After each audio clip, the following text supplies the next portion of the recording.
Wala na namang makain ang crush mo. Okay, feeling board star niyan. Ganda ng setup niyan. Black and gray, minekos-mekos yung ink. Ang ganda ng pen type niyan. Sobrang naganda ng design niya, no?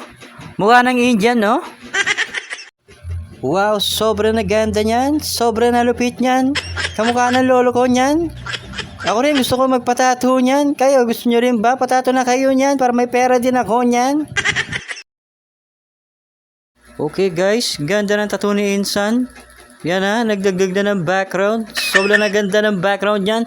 Sobrang lupit, sobrang ganda ng background, oh. Okay, lagay tayo white.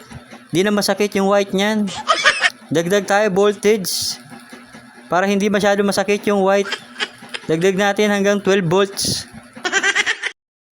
Wow, sobrang na maangas, sobrang na lupit. Sobrang naganda tattoo ni Insan, no? Babaero na naman si Insan, no? Baby, let's go one more time.